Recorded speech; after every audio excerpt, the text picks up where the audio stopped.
So one of our main areas of research in our sheep reproductive efficiency program is looking and understanding factors limiting hogget fertility.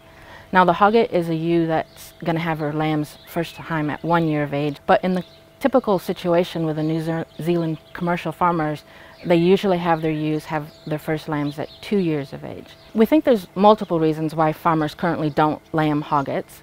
One of the key things is that it actually requires a change into the farm systems.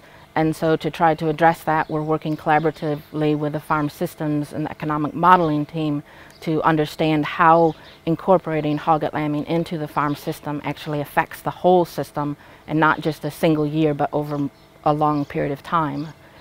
I think that inefficiency compared to the adult ewe is actually another key factor. If they're only having half as many of lambs, then the extra work required to make sure that your hogget has gained sufficient weight so she has sufficient maturity to have a lamb, and then also do well when she's going to have her next set of lambs as a 2-year-old requires extra feed and making sure that the animal is very well grown out and she gets all her vaccines in the right times.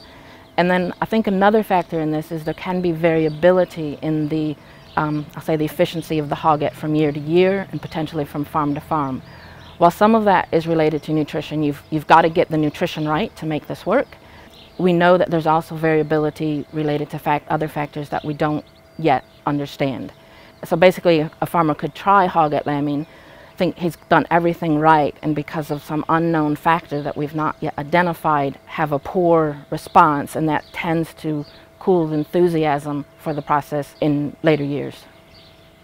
So we've been doing some research recently to look at what stage during the reproductive process we actually lose the fecundity or the number of lambs in the hogget.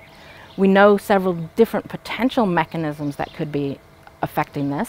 From previous literature, we know that development of the egg up to the time that it's released for fertilization is critically important, and there is evidence that the development of the egg in the hogget is actually poorer than that in the adult ewe.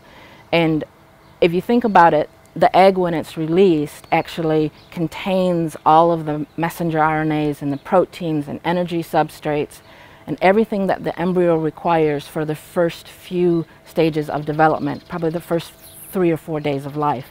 And given that, it's you can see how it could be really critical that if the hogget wasn't able to get all of those necessary nutrients and guiding molecules for those first few stages of embryo development, then that could cause failure. A second component of this may be that the actual environment that early embryo develops in, and we're particularly looking at the oviduct, which in the humans is sometimes called the fallopian tube.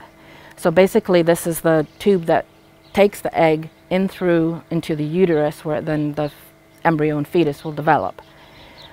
But in addition to that, it's also the site of fertilization, so obviously very critical for that, but those first few stages of embryo development also occur in there.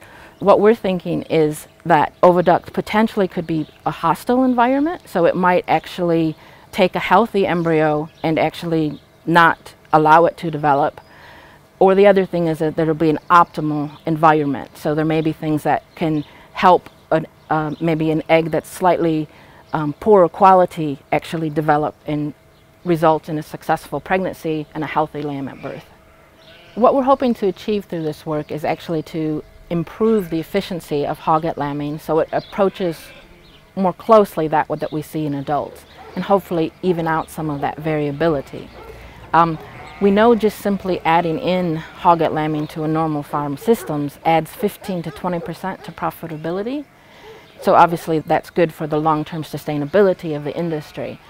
But the other thing that is quite interesting about reproductive efficiency is it actually also has a flow-on effect if you look at environmental footprint of the farm. By increasing your lamb output or per ewe, you actually can produce more meat for sale for the same environmental footprint or the same amount of meat for sale for less environmental footprint. So it depends upon what works in your system, but reproductive efficiency not only increases profitability, but it also, we believe, increases sustainability.